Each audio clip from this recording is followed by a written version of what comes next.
In these life-serving podcasts, Bhashkar Perinchery answers questions from everyone seeking pragmatic and effective solutions regarding emotional and energetic challenges, holistic health, and the inner journey. Is there any unanswered question? Is there anything where you feel we should consider more or go deeper or bring something so that it can become more clear? If anything is there, no, I speak quite English. So we have a little German to start with. Okay, kannst du auf Deutsch sprechen? Do you have any question? Questions can be asked over Spotify or can be sent as voice message over the podcast webpage.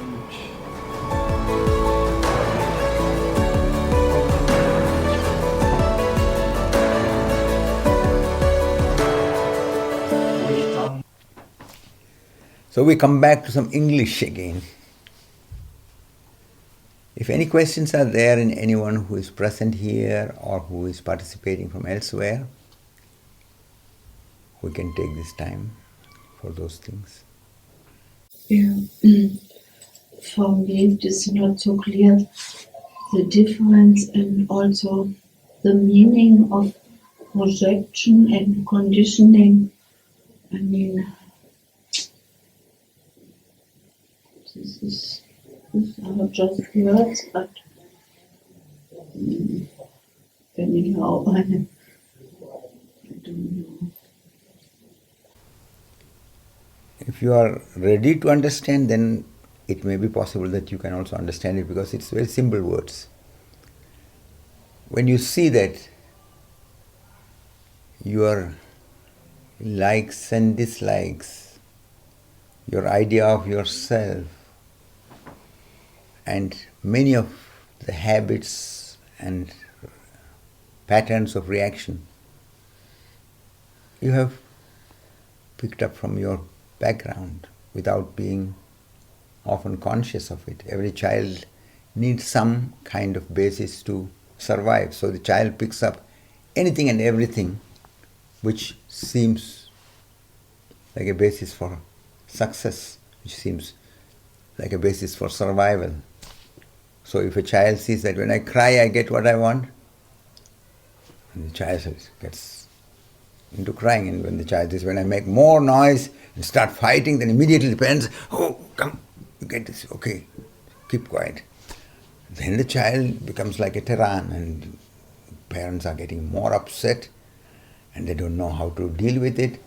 But they have to understand how we are supporting certain patterns, and the child picks up everything. And when the parents say these are our friends and don't be nice to them, but those from the other house, they are our enemies, they are horrible, don't go to them. And then when the child, when they see them, no, I don't want anything to do with you.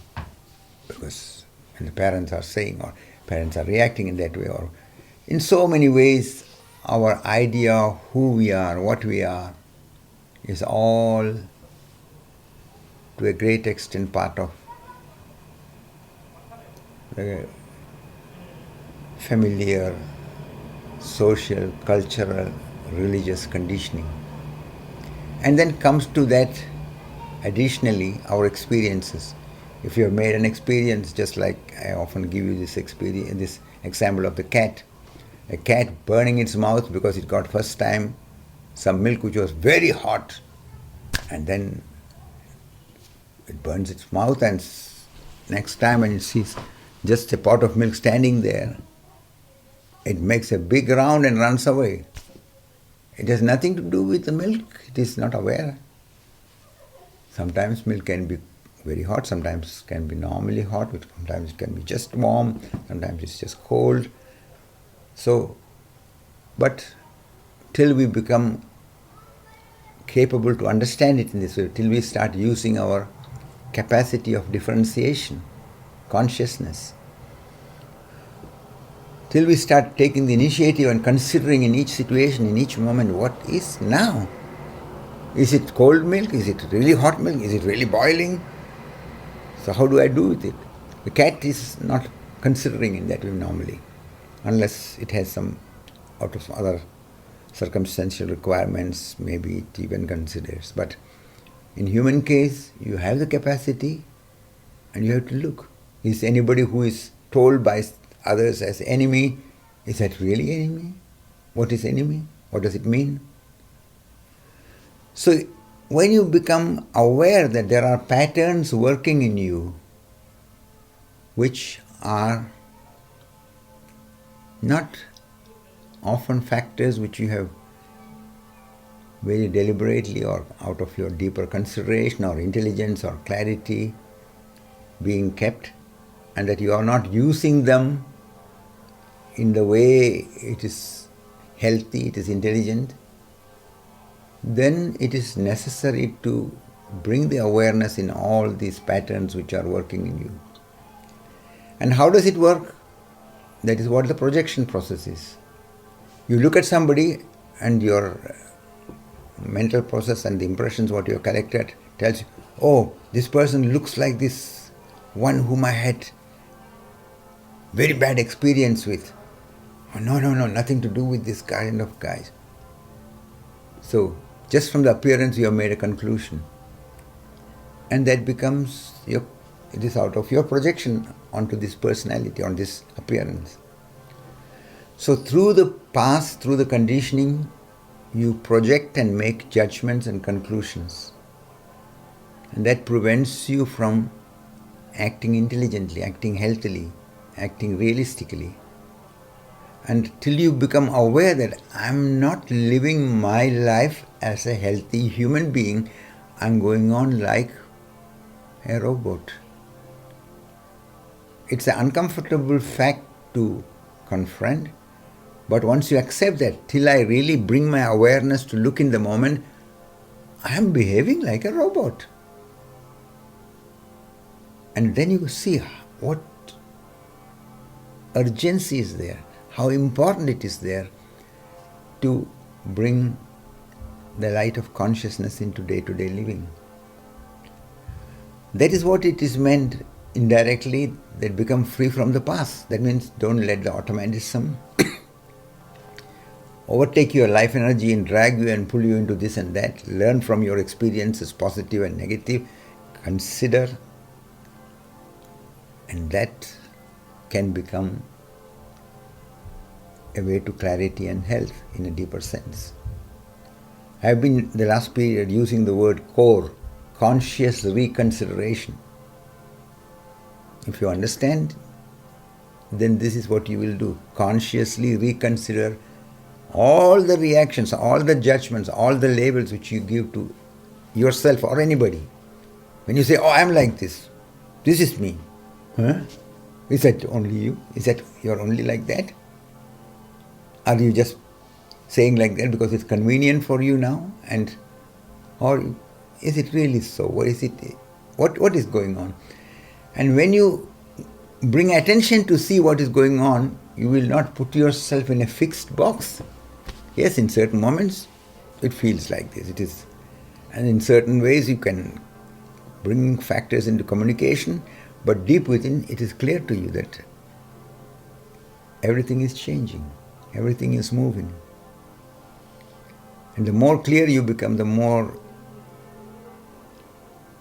understanding comes for that I should not put myself or anybody else in a box and fix it. And that is the way to allow intelligence. That is the way to be human. That is the way to allow love. That is the way to really see what is behind all this, what we project. So when you can see the projections as projection and see that I should not go blindly with it. I should not take it and believe that the way it appears to me, that is the truth. Even if it is inconvenient, even if it brings you into insecurity. You look, you consider. And then when you act from conscious reconsideration in the moment, you can go on correcting. When you see, this is better like this, you change. But you are present. It is not a fixed, automatic, blind way of reacting. And you are not just trying to force anything neither on yourself or on anybody else. There is a lightness, there is grace, there is flow. And it makes you more and more alive, more and more human. And it makes you capable of really allowing, understanding, and living love. And it's not depending on anybody else. It is depending on your consciousness. Because the potential of love is in everybody. The question is, are you ready to allow it, or are you just settling in the convenience of habit? Convenience of your comfort zone, as it is called. And this is very, very important, that you keep yourself disturbed in this sense, that you are not trying to settle. That's why I tell everybody, don't go into a kind of sleepy state and just hang out, settling in some kind of approach of putting yourself like this or putting yourself like that and putting others in certain boxes and reacting. It is missing the intelligence, it's missing your health in a deeper sense. It is missing the capacity of love which you have from coming into flowering. So live with this uncomfortable state of conscious vulnerability. And once you see that that is the way to be alive, that is the way of health, even if it looks uncomfortable, through this uncomfort, you are starting to become really alive, and your energy is becoming free from being trapped in the automatism of the past. See that. And once through your own experience it becomes transparent to yourself what it is all meaning and what it does to you when you are bringing things into a reconsideration and not let it go on in this kind of automatic labeling and fixing. Then you discover life, then you start seeing that what a wonder, what a blessing. And there is so much joy, so much gratitude which will arise spontaneously. But you have to live this. It is not something which you just try to put on, and then it's not something of an achievement to show out to somebody and say that, oh, now I have achieved. Then you are already in the trap.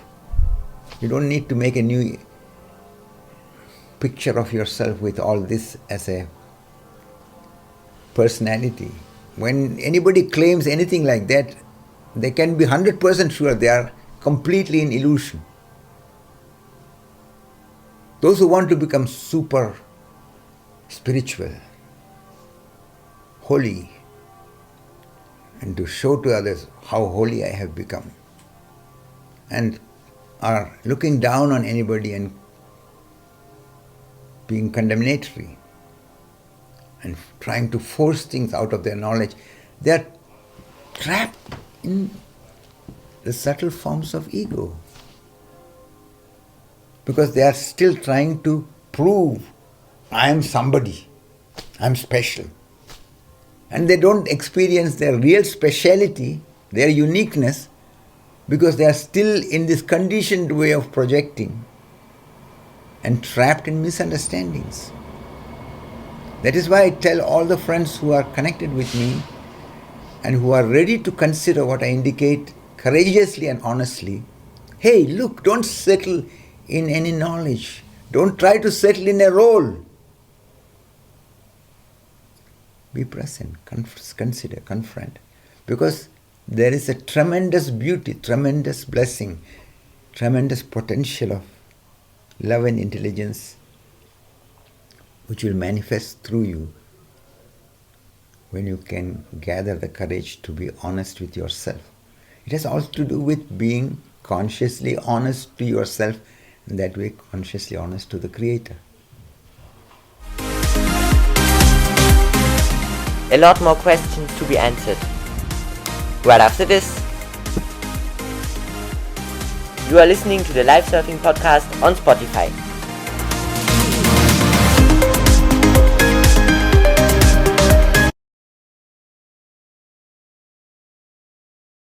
Welcome back to the Life Surfing Podcast. We continue with some more questions. Any other question or anything else to say in anyone from here or anywhere else participating? Yeah? Like today I noticed, back from a weekend that I spent in Mannheim, on the way back at home, I started to feel like a stronger part of myself raising up that I know this sort of turbulent that is never in peace and has to always make things to please, survive, and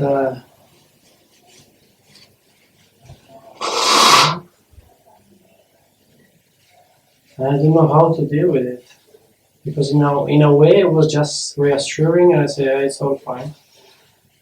You don't have to be worried, we'll be fine, we'll be fine. But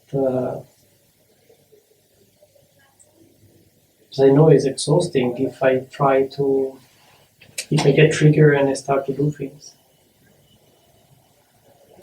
First of all, rejoice in the fact that you have started looking and considering all these things a bit more consciously.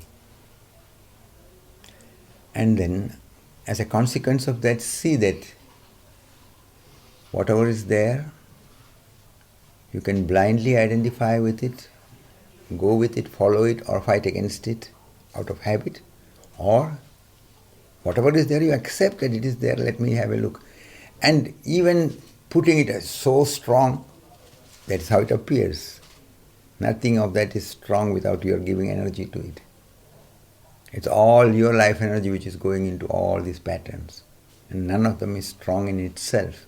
It's because you are going on giving the energy directly or indirectly to it. So, your part is to notice what way it is working now. And to put it in another way, I can only reassure you that when you are sincerely taking the initiative to confront and face, life is supporting you, the Creator is supporting you in many, many visible and invisible ways. So allow this remembrance a little bit to come in your day-to-day living. Okay, I do what I can do. I take care as good as I can take care, wholeheartedly, honestly. And the Creator is also supporting me. Life is supporting me. So once these both aspects are brought in you, then you realize that yes, my effort is one side, one part, and what life brings, what the Creator brings, is another part.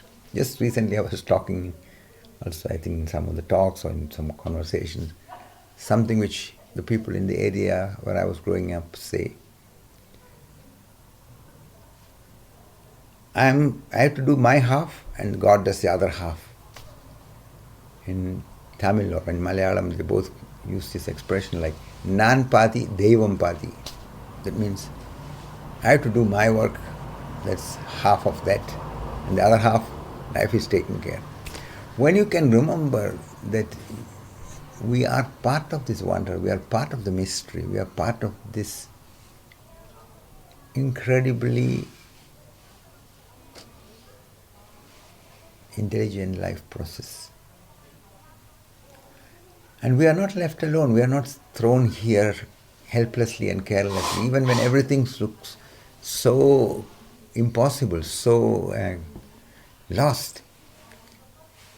If we are not jumping into our conclusions and closing up and reacting blindly, you will start discovering many more things.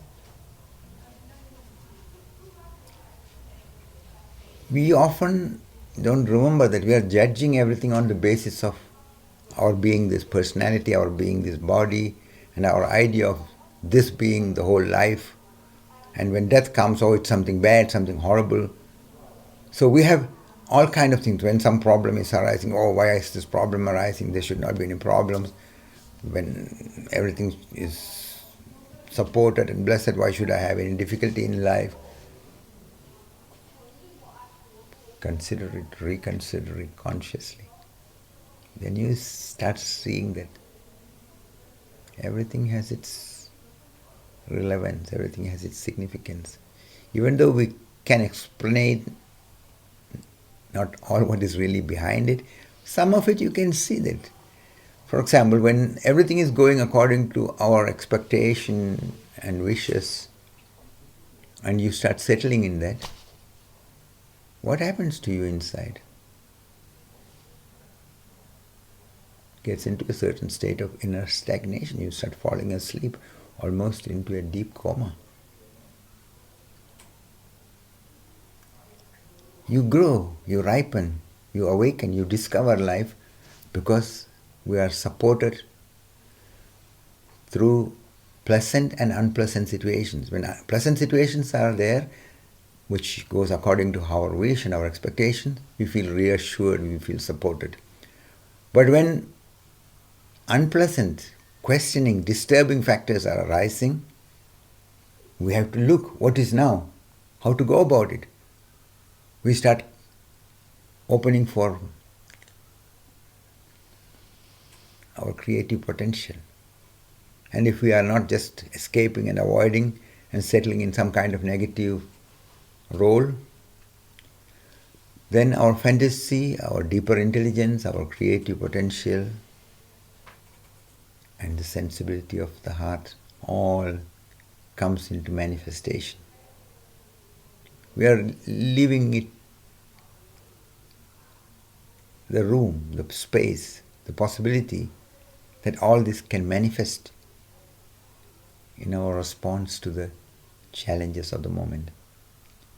So in every challenge, when you approach it in the right way, with this quality of remembrance and consciousness, then you see that something inside you is opening up, something inside you is flowering, something is ripening, and you will rejoice in it.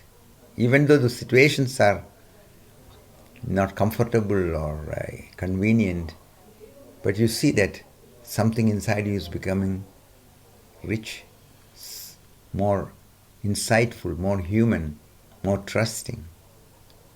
So, this is what I mean. You need friendly friends and unfriendly friends. I have been saying just before. And this is significant that you understand. We need all kind of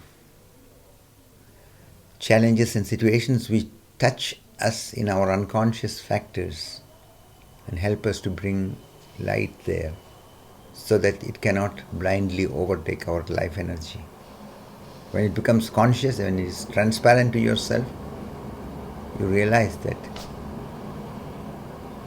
it need not overtake your life energy in a blind and unconscious way.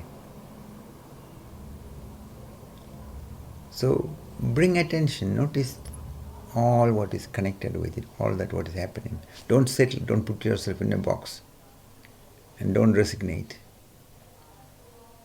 Continue. And with this little remembrance, life is supporting you. And that's why you are also here. Okay.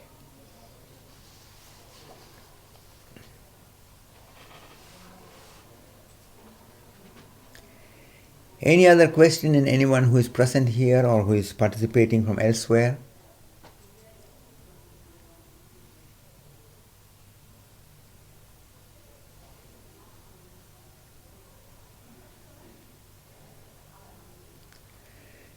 If no questions are there, we sit without doing anything, without identifying with anything, without trying to change, without trying to interfere. Wakefully present with closed eyes for the next 15 minutes.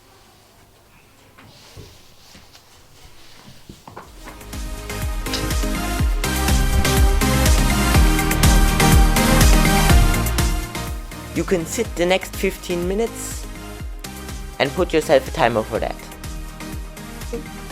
The Live Surfing Podcast will be back next week.